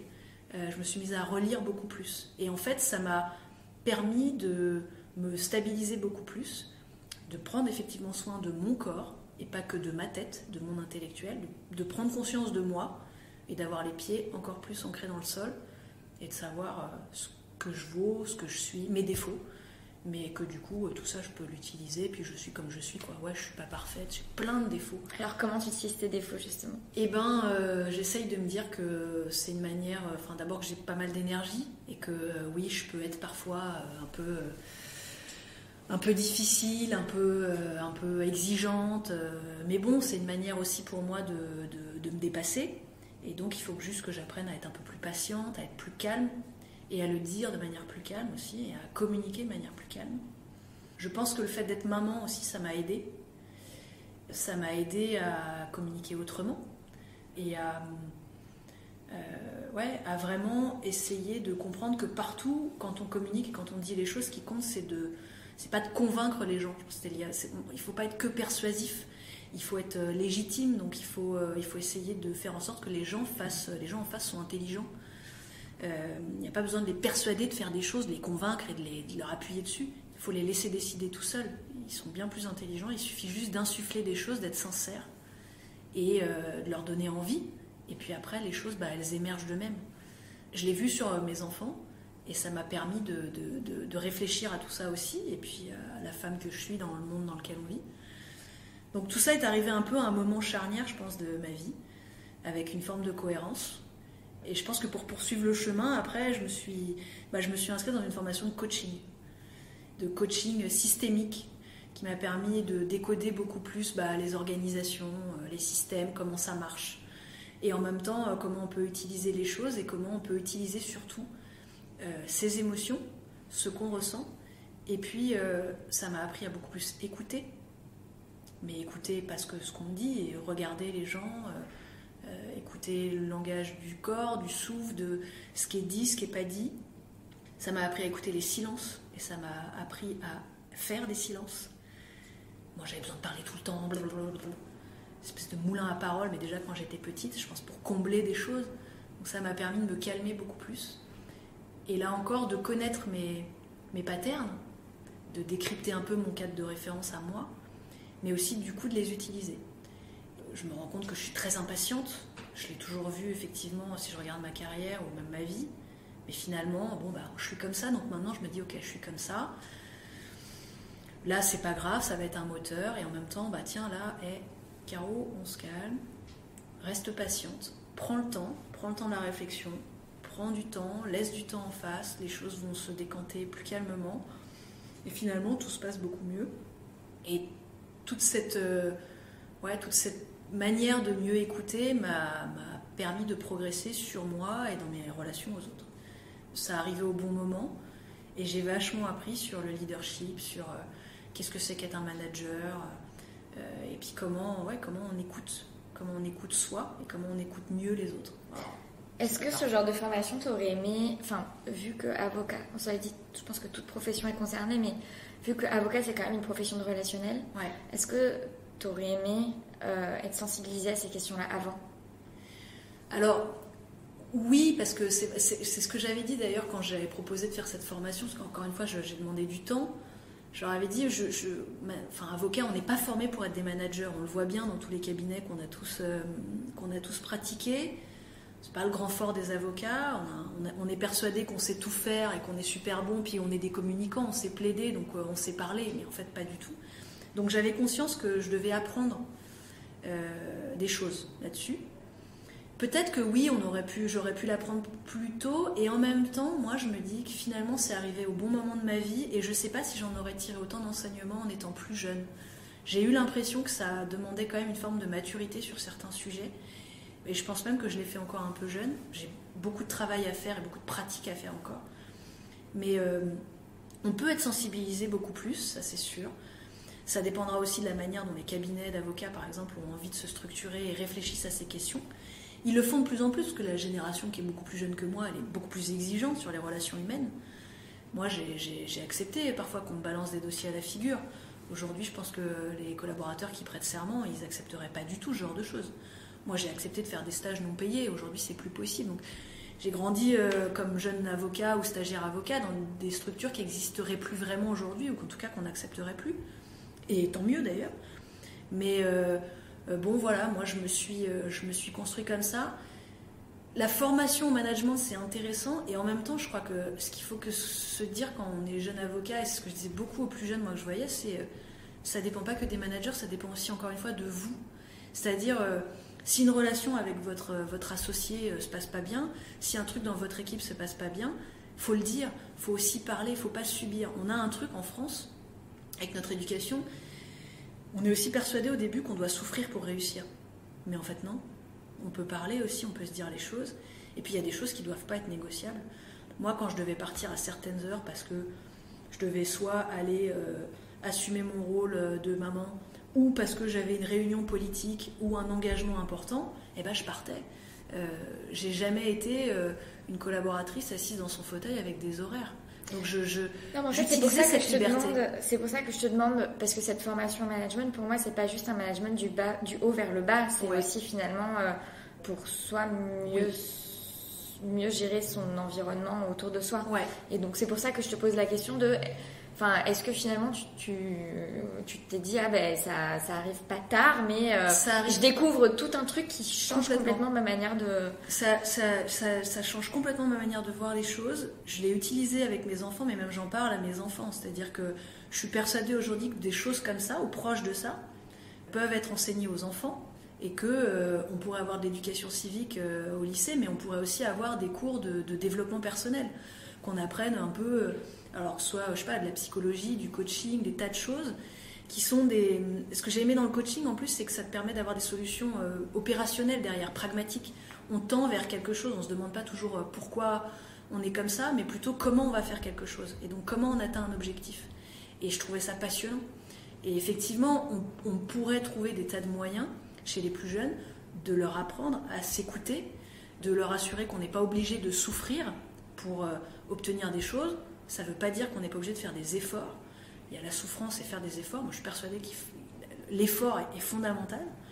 Et donc, oui, il y a des tas d'outils dans lesquels on devrait beaucoup plus apprendre à des jeunes gens à utiliser leurs émotions, à apprendre à reconnaître leurs émotions. Il y a un petit podcast qui vient de commencer qui s'appelle Les émotions, je crois que c'est chez Louis Média. Ouais. Donc voilà, chers auditeurs, vous qui maintenant êtes adeptes de podcast, vous pouvez aller découvrir. J'ai pas encore commencé à écouter, mais j'ai vu qu'il est sorti. Ouais, apprendre à reconnaître ses émotions et à les utiliser, Et c'est quelque chose d'intéressant. Et pour en revenir à toi, du coup, tu sors de cette année, de cette période où tu te formes à l'intelligence économique, où tu fais toutes ces découvertes. Ensuite, tu poursuis avec une formation en coaching systémique. Tu te poses des questions, tu vas vers autre chose. Comment tout ça s'est formalisé finalement? Quelle a été la sortie de la Je me pose beaucoup de questions. Je suis encore une fois dans une forme d'émancipation parce que je travaille avec quelqu'un de passionnant, mais de passionné. Je commence à m'interroger aussi sur ce que va être mon avenir d'avocat. Et complètement par hasard, je suis contactée par un cabinet qui a vu ce que j'avais fait en termes d'intelligence économique, qui est intéressé par mon parcours et qui a envie de me rencontrer. Et ça arrive un moment où effectivement je me pose des questions. C'est l'hiver, je dois être aussi un peu fatiguée, je ne suis pas tous les jours de bonne humeur et tout n'est pas forcément simple dans le cabinet dans lequel je suis. Et je me dis, tiens, pourquoi pas aller voir. Donc je leur dis que ça ne m'intéresse pas forcément, qu'il n'y a que 2 cabinets qui m'intéresseraient dans les projets qu'ils construisent en ce moment, et je comprends que c'est un de ces 2 cabinets. Donc je me dis, bon bah là je vais aller voir, en me disant, je vais regarder ce qu'ils font. Et ils développaient en fait beaucoup plus la partie conseil en matière pénale, que je commençais à développer beaucoup dans le cabinet où j'étais. Donc on m'appelle plutôt pour cette partie, notamment pour faire des conférences, et c'est vrai que je faisais énormément de conférences chez les clients, de plus en plus. Et ça te plaisait? J'aimais beaucoup, j'adorais le côté prévention, j'adorais le contentieux pénal, mais j'aimais bien aussi le côté prévention. C'est-à-dire que quand on a géré des accidents mortels, c'est compliqué, c'est difficile, on a accompagné les entreprises avec lesquelles on travaillait dans des situations humaines dures, mais j'étais contente derrière de pouvoir aller faire de la prévention. Et les clients étaient contents aussi en me disant, je suis content de vous voir quand il se passe autre chose que des trucs affreux. Quand tu es avocat pénaliste, les gens à la fin d'un rendez-vous, en général, ils te disent au revoir, je vous aime bien, mais j'espère ne jamais vous revoir. Parce qu'effectivement, ils viennent te voir quand ils ont des problèmes. Donc là, c'était satisfaisant aussi de faire de la prévention et d'être un peu avant les accidents. Je trouvais ça hyper intéressant. Donc j'ai rencontré les gens de ce cabinet. Et puis là encore, une rencontre avec quelqu'un d'intéressant, super sympa, une femme. Alors que jusqu'à maintenant, tu avais été entourée d'hommes. Que j'avais travaillé que pour des hommes assez forts, pas macho, mais dans le prototype, pas macho, parce que j'ai toujours travaillé avec des hommes super bien, mais dans le prototype en tout cas du patron viril, avocat pénaliste, parisien, etc. Et je me suis dit que c'était peut-être bien pour moi aussi de changer, parce que j'étais aussi à un moment où je m'interrogeais beaucoup là-dessus. C'est quoi ma place d'avocate, femme, sans être virile et agressive. En même temps, quand tu es pénaliste, c'est vrai qu'il y a peu de femmes qui percent en étant avocat pénaliste, ou alors elles ne sont pas suffisamment reconnues, parce qu'il y a des filles super, mais qui ne sont pas suffisamment reconnues. Du coup, tu manquais de modèles? Je manquais un peu de modèles, et c'est vrai que j'ai grandi avec des modèles. Et je me suis dit que peut-être il était temps d'arrêter d'avoir des modèles, et de devenir un peu moi-même. Et qu'avoir un modèle, c'était presque un truc un peu enfantin, et qu'il fallait que je grandisse, et que je m'assume, et que travailler pour une structure un peu différente, ça allait peut-être aussi être un moyen pour moi de m'émanciper encore une fois de plus. Et donc le projet qu'il me proposait était super intéressant. J'ai longuement refusé en disant non.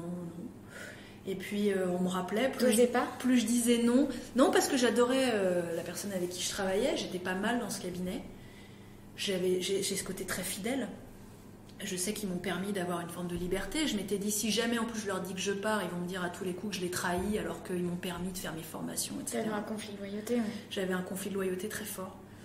Et puis finalement, c'est vrai qu'au bout d'un moment, ils m'ont, à force d'essayer de me convaincre, ils m'ont fait une proposition un peu difficile à refuser parce que c'était intéressant. On me donnait beaucoup de liberté, des sujets passionnants, pas mal de défis. Bon, moi, quand j'étais petite, tu me mettais en haut d'un pont, tu me disais, il y avait de l'eau en bas, tu me disais saute. Ou t'es pas cap, si on me disait t'es pas cap, j'avais envie de sauter et je sautais. Et là on m'a dit un peu t'es pas cap, et je me suis dit Caroline n'est pas tétraplégique, je vous rassure. Voilà, donc petite je sautais du pont pour aller dans l'eau en bas, et je crois que là je me suis dit après tout t'es pas cap, je suis pas cap, et j'avais besoin de me prouver ça. Donc j'ai attendu, j'ai demandé encore une fois quand on m'a fait cette offre un délai pour réfléchir. J'en ai parlé pas mal à mes amis proches. Et puis, je suis allée voir cet avocat que j'aimais tant en lui disant voilà ce qu'on me propose. Voilà, je ne sais pas quoi faire. Une des seules raisons pour lesquelles j'ai envie de ne pas accepter, c'est que je vous aime beaucoup. Et on s'est dit qu'il n'y avait pas d'affect dans le business. Ce que je ne crois pas forcément exact. Mais je pense qu'il était plus surpris de cette possibilité que je m'en aille et qu'il n'avait pas forcément envisagé. Et puis j'ai décidé de sauter du pont. J'ai pris un risque et je me suis dit allez, il est peut-être temps de s'émanciper. Il y a un super projet. Le projet qui m'était proposé me plaisait beaucoup.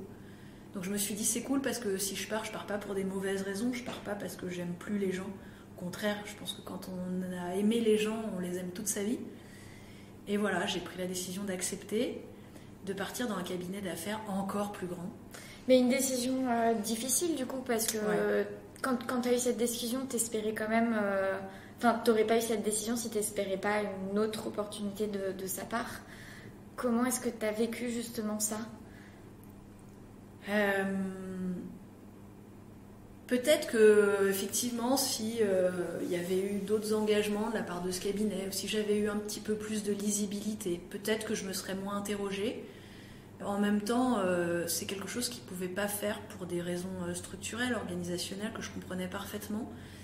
Et je pense aussi qu'au fond de moi, je voulais voir, j'avais cet esprit entrepreneurial, ce que je valais sans eux, et de m'émanciper. J'avais besoin d'être moi-même, encore une fois, et de savoir ce que je valais. Et tu ne penses pas que tu aurais pu être toi-même dans cette structure ? Si, peut-être, mais ça m'aurait pris plus de temps. Là, on me le proposait vite. Et je te l'ai dit, je suis hyper impatiente. D'ailleurs, t'es hyper impatiente, mais t'as quand même demandé un délai. Ouais. C'est à la fois hyper impatiente et à la fois t'as été patiente et t'as pas pris une décision sur un coup de tête. Parce que je suis raisonnable, parce que je suis responsable. J'ai besoin de beaucoup de liberté, mais je pense aussi toujours à mes responsabilités. Et que voilà, là j'avais ce projet. C'était un vrai risque, mais en fait j'ai aussi cette... C'est drôle d'ailleurs, parce que j'ai un titre d'expert en protection des entreprises. Mon job, c'est constamment de gérer les risques, mais parce que j'adore les risques. J'en prends continuellement. Gérer les risques, c'est pas ne pas en prendre, quoi. Exactement. Ouais. Et du coup, je me suis dit qu'il fallait que je tente ma chance. Et en plus, c'était une structure vraiment différente de celle dans laquelle j'étais. Et je me suis dit qu'il y avait plein de défis et puis que j'adorais ça, que c'était le bon moment. Et j'ai pris le risque. L'avenir me dira si j'ai eu raison. Non, mais en tout cas, c'est chouette que tu aies eu cette discussion à cœur ouvert en fait, avec cette personne qui était au cœur de ton conflit de loyauté et sûrement au cœur de la raison pour laquelle tu as tant délayé avant de prendre cette décision et tout. Et finalement, vous avez pu avoir une discussion là-dessus qui, sûrement, était très enrichissante des deux côtés. Enfin, j'espère. Pour moi, en tout cas, ça on ne pourra pas savoir pour ton associé, mais qui a sûrement été enrichissante. Et puis on continue à se parler. Et de toute façon, ça ne change rien à la qualité de la relation humaine qu'on avait et qu'on a encore. Moi, c'est quelqu'un que je continue d'admirer et d'aimer beaucoup. C'est vrai que parfois, le côté de blague qu'on pouvait se faire ensemble peut me manquer. Et en même temps, j'ai des tas d'autres satisfactions. J'ai ici une équipe super, des gens avec qui je travaille hyper intéressants. Et parlons-en d'ailleurs de ces risques que tu as pris, parce que tu insistes sur la notion de prise de risque. Pourquoi est-ce que tu vis cette nouvelle aventure comme un tel risque ? Le cabinet dans lequel je suis arrivée, c'est marrant parce qu'il a une histoire particulière. C'est un des plus anciens cabinets en France. Enfin, c'est le plus ancien, il a plus de 90 ans.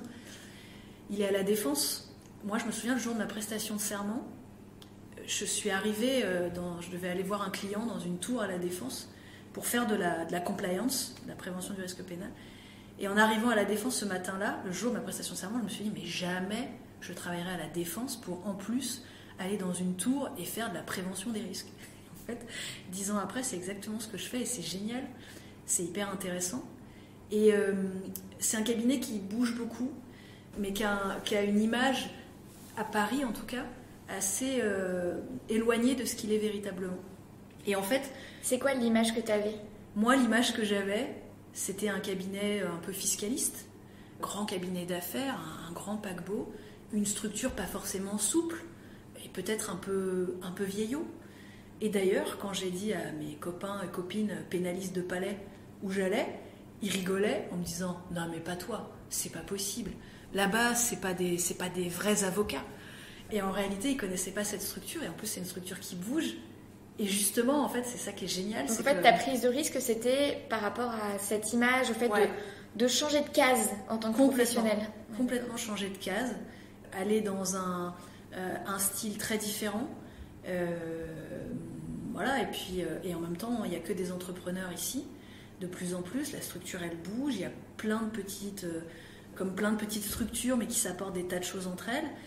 Et du coup, c'est un cabinet aussi qui essaye de changer d'image, qui le fait. Et ça, c'est important aussi de faire les choses. Et du coup, qui n'a pas encore forcément l'image extérieure de ce qu'il est véritablement à l'intérieur, mais qui est assez passionnant. Donc, c'était une prise de risque parce qu'effectivement, quand tu as commencé comme avocat pénaliste, tu fais du contentieux des affaires, c'est pas la structure dans laquelle je m'imaginais, moi, quand j'étais plus jeune. Et en même temps, c'est génial parce que justement, ici, j'ai une grande liberté. Il y a des clients super, il y a des équipes super. Et du coup, j'ai un peu toute la liberté dont j'ai toujours rêvé. Et tu l'utilises pourquoi, cette liberté ici ? Je l'utilise beaucoup chez les clients. Chez les clients, c'est vrai que maintenant, quand on fait beaucoup de conférences ou je fais beaucoup de prévention, j'ai la chance de pouvoir dire un peu ce que je veux, ce que je crois, ce que je pense. Je l'utilise aussi dans ce que je peux faire... avec d'autres équipes, j'ai plus besoin d'avoir l'aval de 1000 personnes, en tout cas de mon associé, puis d'une structure un peu plus haute. C'est très différent. Qui pourrait sembler paradoxal, parce que tu quittes un cabinet avec une structure, certes, mais agile. Plus agile quand même, moins de strates, etc., pour arriver dans un paquebot, comme tu l'as décrit, et finalement, tu as cette sensation de moins avoir... de strates, Est-ce que c'est qu'une question de seniorité ou est-ce que c'est aussi une culture qui essaye d'être mise en place ici dans ce cabinet ? Alors, on peut le citer d'ailleurs, c'est Fidal. Fidal à Paris. Il y a une question de statut, ça je peux pas le nier. Je suis arrivée directeur de mission, donc effectivement j'ai un statut qui me donne beaucoup plus de liberté que si j'étais plus jeune avocat. Ça c'est certain. Il y a aussi beaucoup plus de responsabilités parce que du coup il y a une équipe, il y a des objectifs de chiffres, il faut être rentable, il faut pouvoir beaucoup plus budgéter, donc tout ça c'est très important, il y a une structure à faire tourner, il y a des défis assez intéressants. C'est aussi, je pense, une culture de ce cabinet d'avoir des tas d'équipes libres et de donner cette liberté. Ici tu peux proposer, tu as une idée sur un projet, je sais pas, sur une application, sur une conférence, sur... un produit que tu as envie de vendre, on va te donner les moyens de le faire, on va te dire juste vas-y, c'est génial, vas-y, construis tout et tu vas tout construire de A à Z.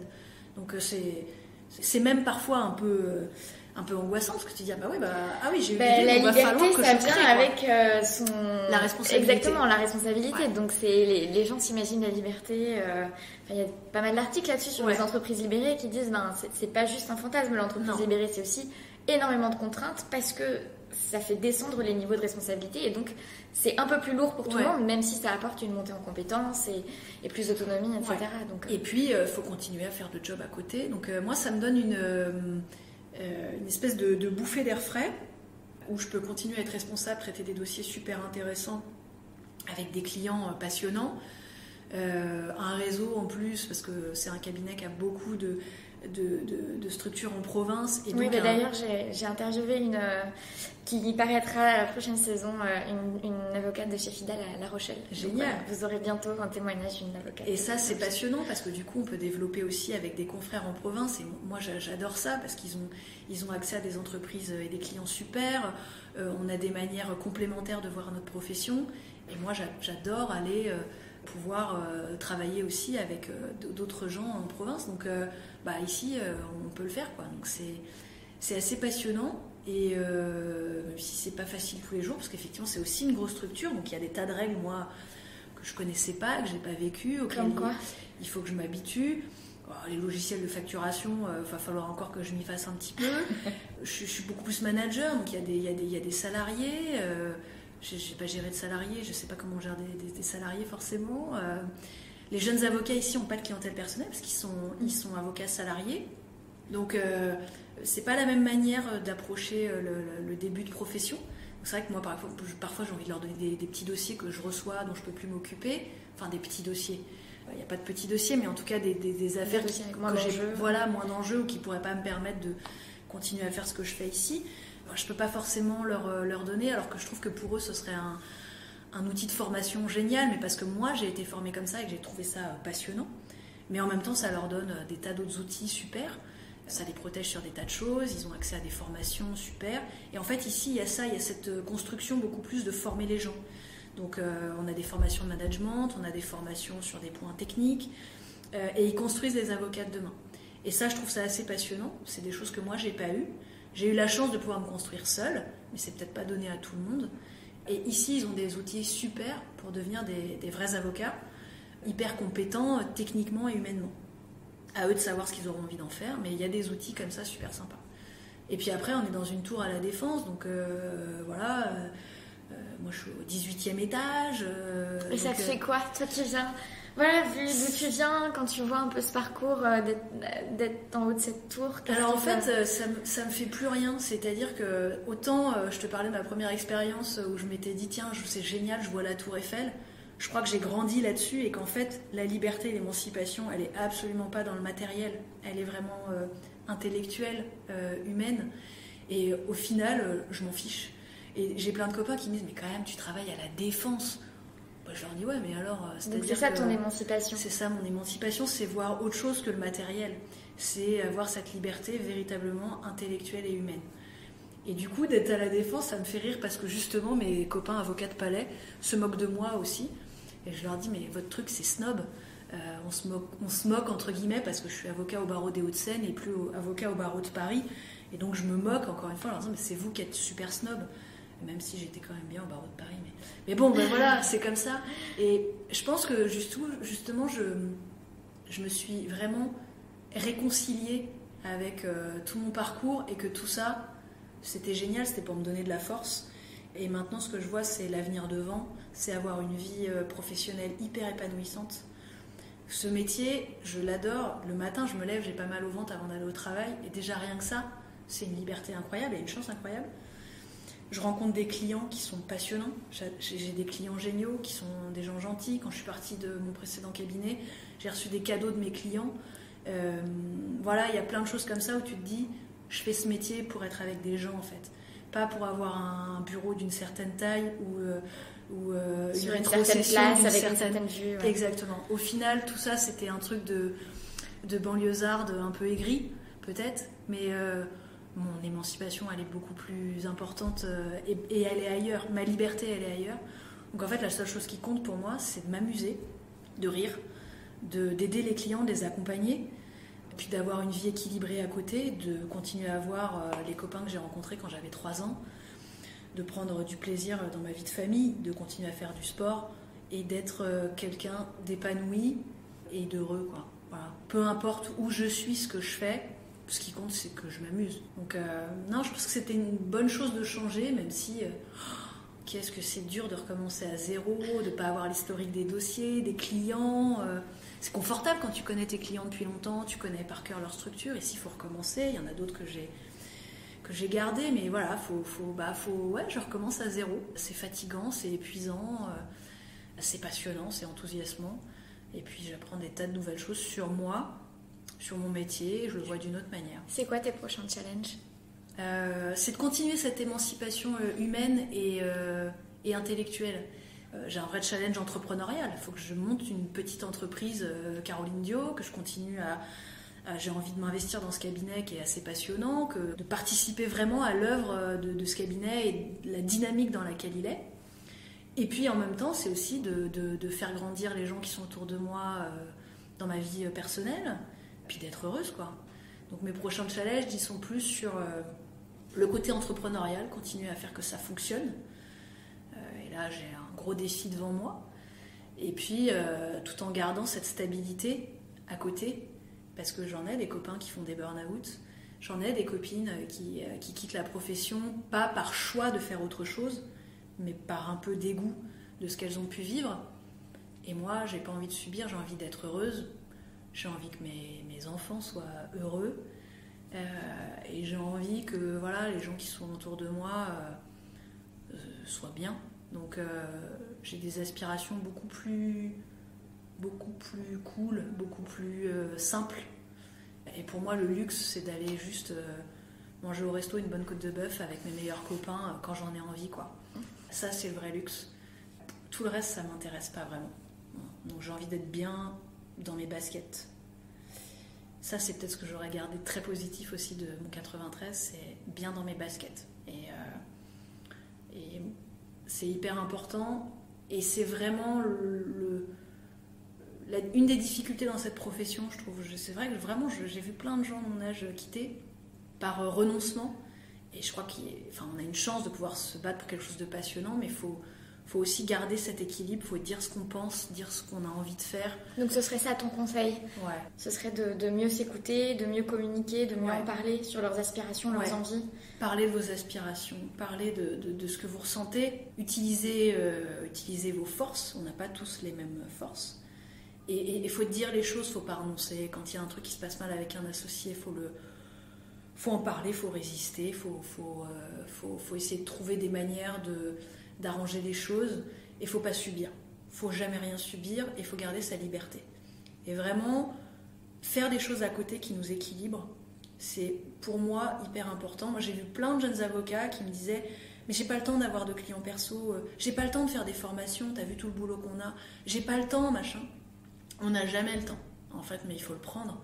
Parce qu'au final, moi, je me suis rendu compte qu'en faisant de la politique à côté pendant un temps, en faisant des formations continues hyper lourdes à côté pendant un temps, en assumant mon rôle de maman aussi, je suis beaucoup plus heureuse et beaucoup plus forte dans mon métier d'avocat que quand je ne faisais que mon métier d'avocat. Et donc, je pense que tout ce qu'on fait à côté, il faut se donner du temps.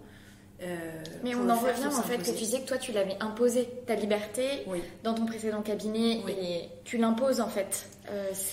Tu l'imposes sûrement avec beaucoup de diplomatie et de douceur et de tact et tout ce que tu veux, mais le fait est que tu la prends, tu l'imposes et que c'est parce que pour moi c'est une chose avec laquelle composer. C'est pas négociable la liberté, c'est un devoir même. Enfin, je veux dire, c'est une chance qu'on a. C'est un métier. C'est une valeur importante dans ce métier-là. On est aussi des indépendants. Moi, c'était ma manière de voir les choses, mais après, j'ai toujours été responsable derrière. Ça ne voulait pas dire que je ne traitais pas les clients ou que je faisais n'importe quoi. Quand on m'appelait et qu'on me disait « ce soir, on passe la nuit à bosser », ce soir, on passait la nuit à bosser. Et s'il fallait rentrer à 4h du matin, je rentrais à 4h du matin. En revanche, si le lendemain, un de mes enfants était malade ou si j'avais... une réunion extrêmement importante sur un plan politique parce que ce truc-là, je m'étais engagée, je recevais des gens, etc. Parce que c'était important pour mon projet, il fallait que j'y aille aussi. Je pense que ça va avec mon désir d'émancipation, j'ai jamais été l'esclave de personne. Je me suis pas positionnée, et je voulais pas me positionner en victime. Tu sais, il y a ce triangle dramatique dont on parle souvent, de victime, bourreau et sauveur. Dans les 3 cas, il y a une forme de manipulation. Moi, je veux pas me poser en victime non plus. Je fais très attention à ça. Ça m'est sûrement arrivé dans des moments de fatigue, etc. Mais il y a un moment où je me réveille et où je me dis, mais wow, je me dois pour moi de garder ma liberté. C'est comme ça que je vais servir les gens. Et tu te rends compte qu'en réalité, quand tu dis ce que tu penses, avec sincérité, quand tu dis ce que tu crois, que c'est vraiment profond et sincère, les gens t'écoutent. Ils ne sont pas obligés d'être d'accord avec toi, mais ils ressentent que c'est sincère et ils s'adaptent. Et tu changes le cadre de la relation. Et donc... vaut mieux essayer, quoi. Et cette liberté, il faut la préserver, puis c'est un devoir, enfin c'est un combat de tous les jours aussi. Je sais pas, moi, après les attentats, on s'est tous dit qu'il fallait qu'on préserve la liberté d'expression, qu'on préserve aussi la liberté de croire, de pas croire, tout ce qui est lié à la laïcité, c'est hyper important. Donc en fait, ça commence aussi par ce qu'on peut faire soit autour de soi. Ça va aussi avec les combats sur le féminisme, comment est-ce qu'on réagit face à des harceleurs, comment est-ce qu'on réagit face à des gens qui vont abuser de certaines situations. Donc dans tout, moi j'essaye de penser à ça. Voilà. C'est un de mes piliers fondamentaux. C'est la base de tout. Voilà. Ça ne veut pas dire faire n'importe quoi, encore une fois. Ça veut dire vraiment être responsable, et à mon avis c'est parfois plus difficile d'exercer cette liberté, parce que parfois elle m'a coûté, elle m'a valu beaucoup de reproches, elle m'a valu dans certains cas des jalousies. Mais j'y peux rien, je suis comme ça, et puis je l'accepte un peu plus et je l'assouplis. Je pense que l'émancipation va aussi avec, et mon indépendance font que je suis plus calme et j'impose moins les choses avec moins de sévérité ou On m'avait dit que je pouvais être un espèce de bulldozer ou de matériel militaire de haute précision. Donc voilà, j'essaye d'être beaucoup plus... Clarisse Bérébé, on lui a dit qu'elle était un cheval indomptable. Et bien toi, tu es du matériel militaire de haute précision. C'est agréable. Je l'ai plutôt bien pris. C'était une manière de me dire que... Sûrement qu'on était content de ma rigueur et de mon travail. Mais voilà, donc je pense que j'essaye de m'assouplir aussi là-dessus. Mais c'est quelque chose quand même que c'est en moi en fait. C'est une concession que j'ai pas envie de faire. Pour terminer, j'ai 3 petites questions. La première, c'est une inspiration. Il y a plein de choses qui m'inspirent. Tu as le droit de citer plusieurs choses, hein, si tu n'arrives pas à choisir. En fait, c'est tous les gens que je rencontre. Enfin, j'ai souvent des rencontres très importantes. Il y a des gens dans ma vie qui ont une importance vraiment considérable et qui m'inspirent par leur enthousiasme et par leur manière parfois d'être très libre d'ailleurs, ou de dire les choses. Il y a des grands avocats qui m'ont inspirée. Il y a des... T'as des noms ? Ouais, quelqu'un comme Henri Leclerc, je suis toujours fascinée quand je le rencontre. En plus, il a été avocat à une époque où les gens encouraient la peine de mort, donc c'était pour moi quelqu'un de très important. Robert Badinter, c'est un personnage qui m'a marqué toujours, parce que pareil, il avait ce côté avocat, pénaliste, combattant, en même temps aussi sur des choses très importantes. En plus, il est devenu ministre. Alors moi qui ai fait de la politique, c'est des choses qui m'inspiraient. Mais il y a aussi des gens du quotidien qui m'inspirent. Il y a des livres qui m'ont inspirée. Je sais pas, l'un des derniers livres que j'ai lu, c'était Le Miracle Spinoza, que j'ai trouvé super passionnant, assez drôle, qui m'a permis d'entreouvrir plein de choses. Là, je lis un livre qui s'appelle Le Voyage du héros, sous-titré Un éveil à soi-même, que je trouve assez passionnant et qui permet, dans des choses du quotidien, d'être inspirant. Mais en fait, moi, c'est vraiment mon quotidien qui m'inspire aussi. Je veux dire, j'adore rentrer à la maison, manger avec mes enfants et avoir des plaisirs, mais tout simples, devant un feu de cheminée. C'est un peu... Et rire avec mes copains et les tout-petits qui m'entourent. Donc en fait, je me nourris plus de choses comme ça. Et voilà. Et ta dernière joie ? Ma dernière joie ?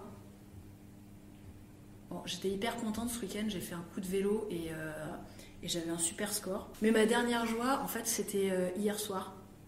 Ma fille, qui a 5 ans, elle a été élue représentante dans sa classe, genre déléguée de classe. Et elle m'a expliqué ce qu'elle avait fait. Et en fait, la manière dont elle m'a expliqué les choses, je trouvais qu'elle avait déjà un petit caractère, mais hyper intéressant. Et j'étais super fière d'elle parce que ça rend joyeux et c'est des instants mais où je me régale. Et du coup, de voir ma fille s'épanouir, ça, c'est des vraies joies. Et de voir mes enfants comme ça grandir, ça me fait tellement plaisir. C'est tellement génial. Moi, je voulais pas d'enfants quand j'étais jeune. J'étais persuadée que je n'étais pas faite pour ça.